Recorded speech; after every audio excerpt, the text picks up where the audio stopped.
Tara, honey, how are you feeling? Are you doing better than this morning? You seemed like you were really having a tough time. Hey, Mark. Yes, I am feeling a lot better now. I haven't had such a bad migraine in a while. But it's gone now, so don't worry.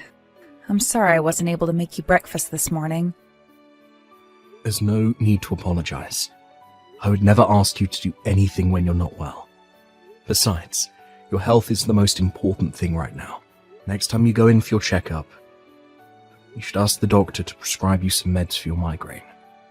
I know you haven't had it in a while, but you never know how your body is going to react to your pregnancy. Plus, there might be certain meds you shouldn't take while pregnant. So you should talk to the doctor and keep a safe prescription at home, just in case you need it again. Yeah, I guess it wouldn't hurt to have some in stock. I will ask the doctor next time I go in.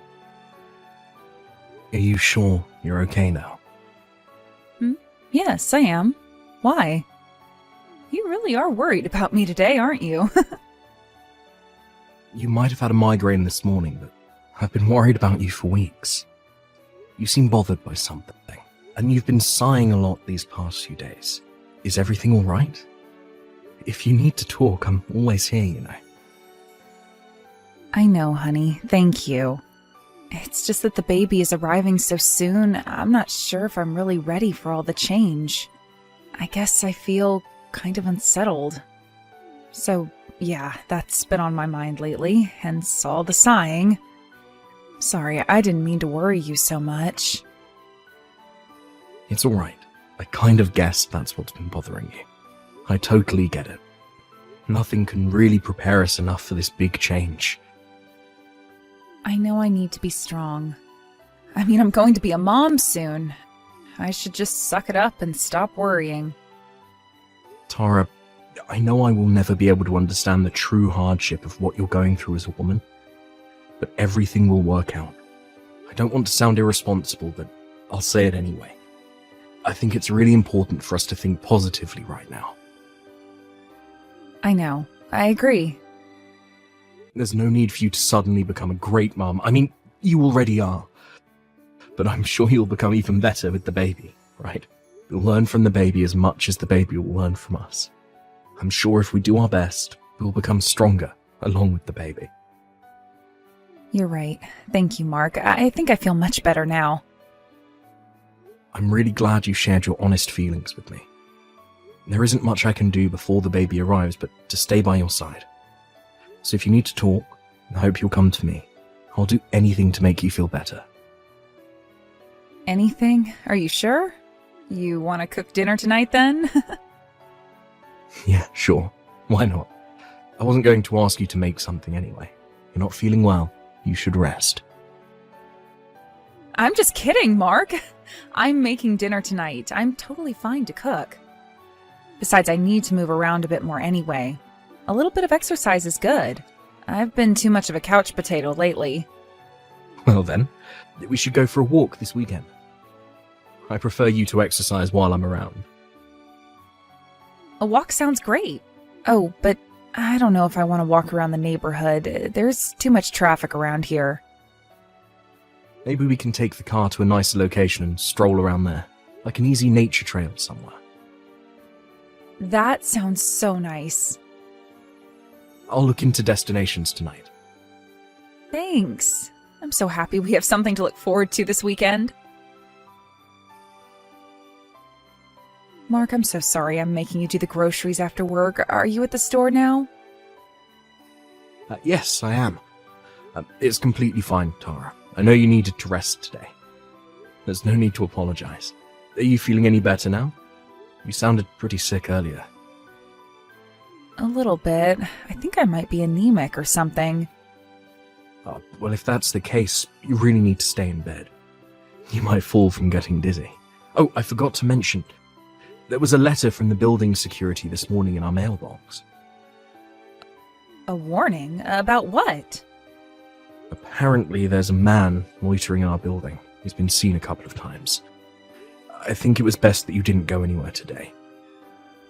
Oh, did the letter say what he's like? Nothing about his appearance, but apparently the guy spoke to a resident and his English wasn't great. So maybe he's from overseas. Maybe if you heard him speak, you'd be able to understand if he speaks one of the languages you do. But it's best you don't encounter him. It said in the letter that he tried to force into one of the auto-locked doors at the entrance. That sounds pretty horrible. I'm scared now. If something happened, I wouldn't be able to run with this belly. Well, you're due in no time, so you won't have to worry once you're in the hospital. You'll be staying with your mum for a while anyway, after the delivery of the baby. But until the baby arrives, you should avoid going out on your own as much as possible. If you need to, let me know, and I'll come with you. But sorry, I didn't mean to scare you too much. The building asked the police to patrol the area more, so I'm sure he won't be seen anymore. I bet everything will be back to normal after a month or so. I really hope so. Maybe I shouldn't wait to stay with my mom, though. The hospital is closer from her place anyway. I don't want to be paranoid or be restricted from going outside, you know? I do. If she is okay with you staying with her, then I guess that is the best for your safety. You should call her and ask. If she says yes, I can drive you to her place tomorrow morning. Okay, I'll do that right now. Thanks for looking out for me, Mark. Of course. Oh, but I will miss you. The house will feel so empty without you. My mom's house is less than an hour away. Besides, you are coming to the hospital when the baby arrives. That's going to be happening so soon. You'll see me in just a few days. I know. My boss and colleagues already know you're due soon. They have agreed to fill my spot at work if necessary, so I can take a few days off after the baby arrives. Oh, yeah. There was also a letter without a stamp for you in the mailbox. I left it on the sideboard by the front door, along with the warning letter from the building. For me? Maybe one of your students at the language school. There was some kind of writing that I couldn't read. You had some of them over for a party before, didn't you? Okay, I'll check. Thanks for letting me know. I hope the loiterer isn't one of your students. What? How dare you say something like that? My students are good people. None of them would do anything crazy like that. Sorry, I didn't mean to offend you or anything. I just thought about the possibility of one of your students wanting to see you. I know you're a very popular teacher. And I remember you used to exchange letters with them often, even after they left your school. So I just thought maybe one of them showed up to see you but forgot which door, but it was a bad thought. Sorry, dear. Even if one of them ever showed up, they wouldn't loiter around the building. They're educated people with good manners. Please don't joke about them like that. I apologize, Tara. I'm sorry. It's okay. I didn't mean to be so feisty either. I know you're not the kind to talk down to people, but it kind of felt like you were to my students. It's my roller coaster hormones, thanks to being pregnant. It's making me lose my temper so easily. I know I need to take it easy. It's not your fault. I made a bad comment earlier. The building security issued a warning because this case is serious. I should have taken it more seriously too. But instead, I made a bad joke out of it. And to top it off, I included your students in it. It was a very bad call. I'm sorry. I won't compare a loiterer to your students ever again. It's okay, I know you didn't mean anything. I overreacted too. Anyway, careful on your way back home. I'll see you soon. Hey, Tara, how are you doing? It's been 3 days since your due date now. Have you gotten any signs of the baby arriving yet? I couldn't get a hold of you yesterday, so it's worrying me. How are you feeling? Let me know as soon as you get a chance, please. I just want to make sure you're doing okay.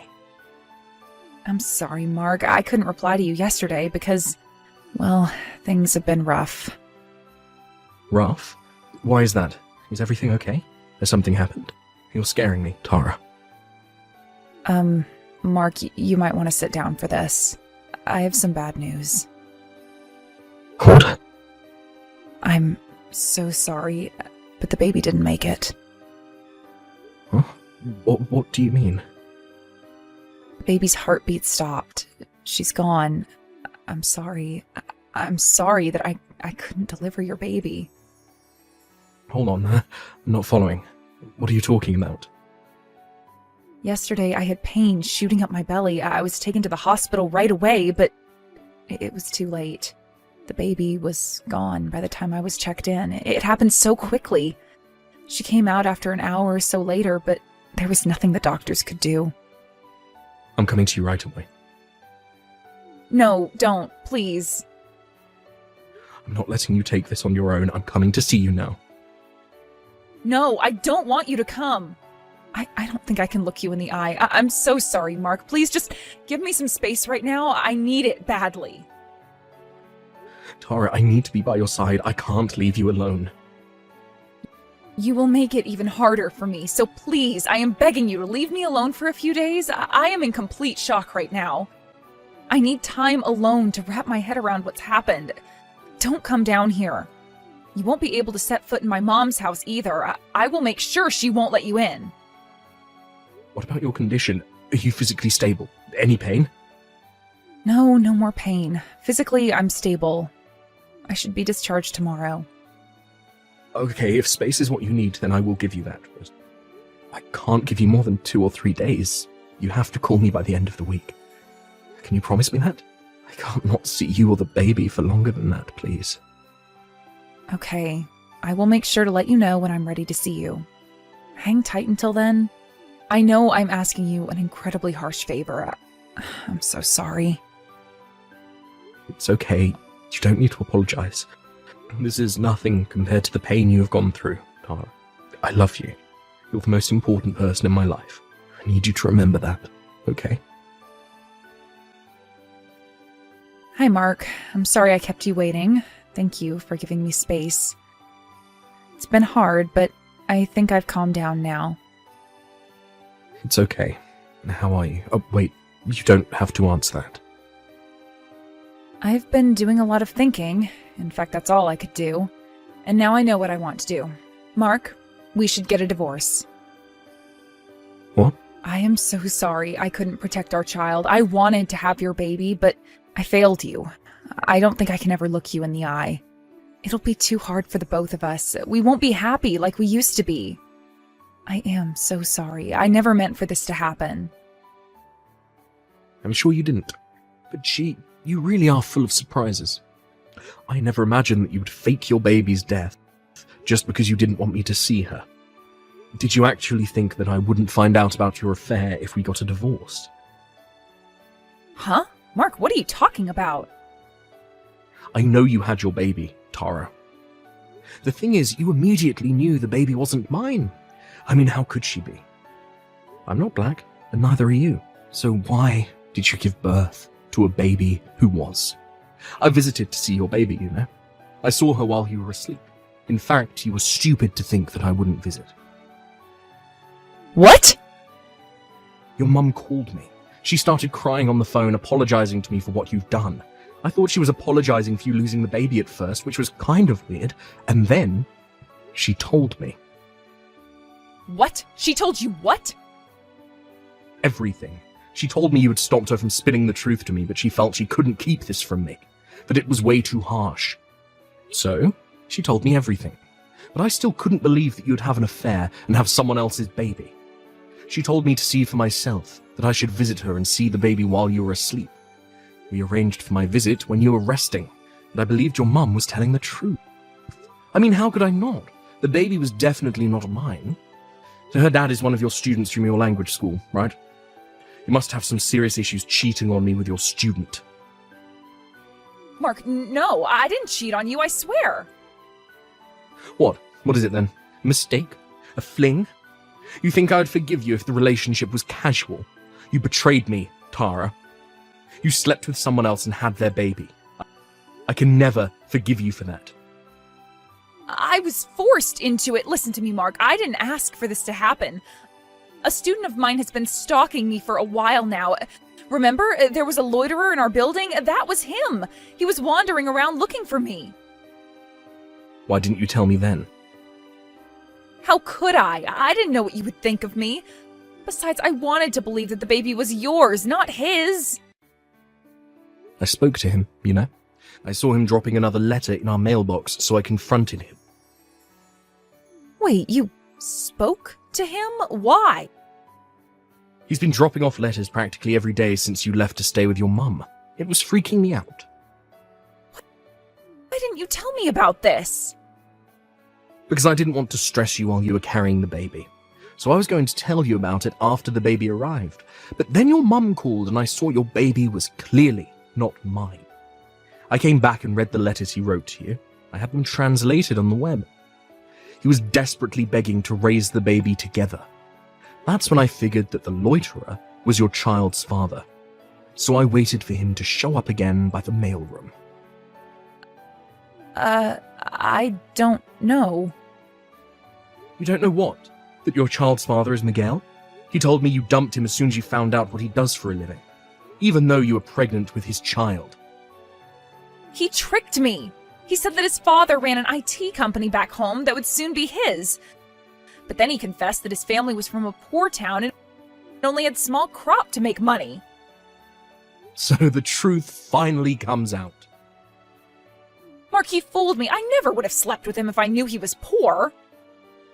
Wow, Tara, listen to yourself. Do you think that makes me feel any better? In fact, that makes me sick to my stomach. You cheated on me, and did it because you wanted his wealth. How low can you be? Plus, you never told him you were married, so you both lied to each other. From my perspective, you both did ask for all of this. Karma's a bitch, isn't it? Anyway, I agreed to a divorce, but I'm suing you for multiple accounts of emotional distress. I'm glad I kept these letters, so I can use them as evidence to show in court. Mark, please, calm down. You can't be serious. How can you sue me? You won't get anything from me. I'm a single mom. You can be that cruel? Cruel? You think you can use that word against me? I'm only asking for consolation for the emotional damages you have caused. I'm not the father of your baby, so I will leave your issues to you and Miguel. I'm only asking for what I have the right to ask. Mark, I'm sorry. I have been a horrible person. It's too late for you to apologize. You played a dangerous game, Tara. You saw an opportunity to win a wealthy lifestyle, so you took the risk to have the baby, even though you didn't know which one of us was the father. But then you found out that Miguel was lying to you about his family. So you told yourself that the baby was mine and carried her full term. I only did what was best for my baby. No, you didn't. Stop lying to me or to yourself, Tara. You only thought about yourself. That's why you're in the situation you are in now. How dare you be mean to me? I just gave birth to a child. You are being so insensitive. You are not a decent man, Mark. I'm sure you're having a hard time becoming a mother. I can only imagine that something as responsible as becoming a mother would be difficult for someone like you. But like I said, you'll be paying for what you have done, both to me and to Miguel. You are an adult. Surely you understand that there are circumstances for foul play. Why would you speak for Miguel? What, you two established some kind of a brotherhood or something? Miguel and I are done. I'm not speaking for him, but he is the father of your baby, so I think you need to talk to him. You shouldn't cut him off like that. Shut up, don't you tell me what to do. How I handle my relationship with him is none of your goddamn business. No, I guess not. But I told him your mum's address, so he should be coming over to see you soon. I'll let you guys figure out what to do about the baby. What? You can't do that. You can't hand someone my personal information. Oh, but you're staying with your mum. I didn't give him your personal information. I gave him your mum's. With her permission, of course. She wants to talk to Miguel about the baby. No! Why? Why is everyone being so selfish? My opinion should matter the most. I am the baby's mother. If I say I am done with Miguel, then it's done. There is nothing to talk about. Everyone is being selfish. Tara, don't make me laugh. You were going to make me raise someone else's child. You tried to make your mother play along with your lies. You've betrayed your family, and on top of that, You hooked up with a person for money and dumped him as soon as you found out he didn't have any. Despite all that, you want to talk about other people being selfish. You have a serious problem, woman. I told you, Mark, Miguel is a stalker. He is obsessed with me. I am telling you the truth. He has scared me many times. Don't you see? I mean, who comes over to toss letters in the mailbox every day? He really has been loitering, you see. I never invited him in. I can't be with someone like that. He's a freak. Well, you shouldn't have slept with him in the first place. Too bad he wasn't who you thought he was. Or else you would have divorced me to marry him instead. Mark, please, help me. Take me in for a while so I can hide from him. I'm scared. What if he wants to hurt me? Wait. What if my parents make me marry him? They're old style like that. They would want Miguel and I to take responsibility. I can't have that. I don't know what he wants or what your parents want, and I most definitely don't care about what you don't want. All I know is that you have to take responsibility for what you have done. For the record, no, I will not take you in for a minute. You lied about my child's death. Then you dump people like trash. I don't want anything to do with a scumbag like you. Look in the mirror for once. If there's anyone you should be scared of, it's yourself. Several months later, with the help from my ex-in-laws, our divorce was officially filed. I heard from them that Miguel showed up at their door shortly after our last conversation to discuss how they were going to handle their relationship. It turned into another drama, with Miguel insisting to return to his home country with their daughter, and Tara refusing. Tara's parents finally asked their daughter to leave the house and suggested she go with Miguel if she wanted anyone to support her. In the end, Tara gave in and began living with Miguel. Having no financial confidence to raise the child on her own, Tara recently messaged me complaining how she's living a life far from her ideals. She begged for financial support so that she didn't have to move to Miguel's home country. I, of course, told her that I didn't care for her anymore, that we were officially done, and hung up the phone. I immediately blocked her so that she doesn't bother me again, but I hate that she had the nerve to call me, so I'm thinking about changing my phone number. I honestly don't care about what Tara is going through right now. I sometimes wonder if Miguel chose the right path staying with her. But it's probably best for the baby, since leaving Tara to raise the child on her own is too risky. She must be miserable living with a man she once dumped. She deserves every bit of it. And I hope she realizes the magnitude of what she's done. After the divorce, I moved out from the condo I used to live in with Tara, and I now live on my own. The fun memories we shared up until the pregnancy sometimes haunt me. I feel so low and sad, but I know looking back on the days won't help me move forward. I know it will continue to haunt me for a while, but I hope time will help me heal. Seeing me depressed, my parents bought me one of the kittens born at their home. I was going to return the kitten after a while, but living with her for a few months, I became completely head over heels. It's hard to believe how such a small life has helped me get back on my feet. There may be bumps ahead yet to come, but I will cherish day by day with the help from my new partner.